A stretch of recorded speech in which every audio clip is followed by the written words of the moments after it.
Welcome to Sergio's podcast. In this podcast, the topics I will be talking about are robotic surgery and malfunctions in robotic surgery. First, I want to explain what robotic surgery is. Robotic surgery, also called robot-assisted surgery, allows doctors to perform many types of complex procedures with more precision, flexibility, and control than is possible with conventional techniques. Robot surgery is usually associated with minimally invasive surgery procedures performed through tiny incisions. It is also sometimes used in certain traditional open surgical procedures.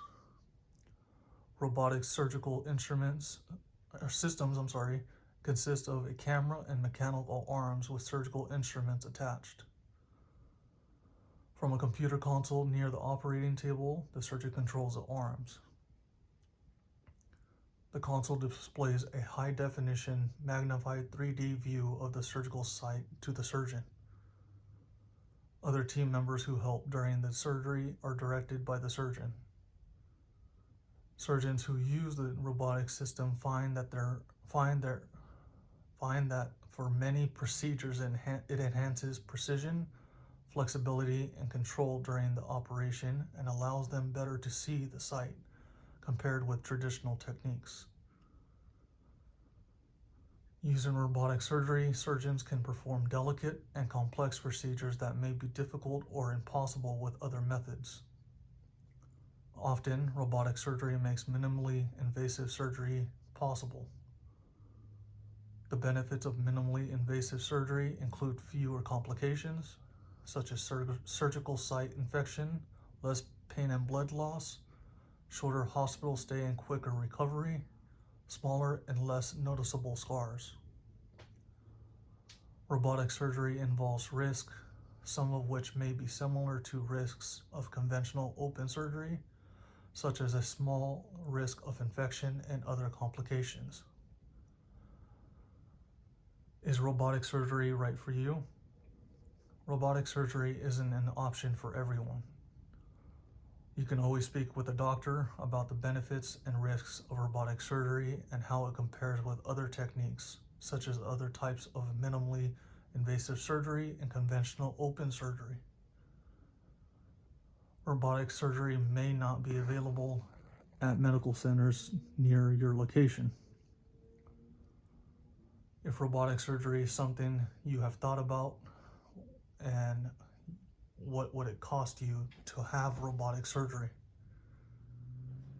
To have robotic surgery, an estimated per patient total hospital costs for robotic surgery, open surgery, and laparoscopic surgery, with robot and maintenance costs included, were estimated to be $8,700, about $7,000, and $6,500. The total per patient hospital costs for robotic group with robot and maintenance costs excluded were about $7,400. Robotic surgery is safe surgery, but in rare cases, certain risks can be present, such as risks of infection, heart and pulmonary risks from anesthesia, risk of injury, and bleeding. Think about the cost of robotic surgery is crazy. If I were a patient and wanting to have this type of surgery and now knowing how expensive it is, I would start to question if it is worth it. But I guess it would depend on the surgery, if the surgery you need would require robotic surgery and what part of the body the surgery would be on. Also, can the surgeons perform the procedures themselves without having to depend on the robotic surgery? How dangerous would it be to have this surgery? In doing research on robotic malfunctions, I found an estimated total of 205 robotic procedures and a reported 1,914 cases of malfunction, with patient damage were between 0.5% and 5.4%. The incidence of robotic procedure conversions diminished from 21.3% to 9.9%. By contrast, the mortality rate increased from 0.0013% to 0.0061%. To define the implications of legal feedback, it is mandatory to evaluate malfunctioning types and possible implications for patients. The main types of robotic malfunctions are instrument alteration, mechanical arm alterations, console defects, optical system problems, or software issues. The incidence of defects depends mainly on the type of robotic device, on the manufacturer, and the level of updating or various robot versions. In the first years of robotics experience, authors described a greater frequency of robotic malfunction due to the console or cart-like failures of the camera or optical system. With increase in experience, they assist in recent years to a decrease of cart console problems to the disadvantage of increasing incidence of instruments and arms-related robotic malfunctions. Despite the data, some affirm that instrument-related problems, possibly due to improper use, should be treated as a separate issue, and that we should consider only console problems.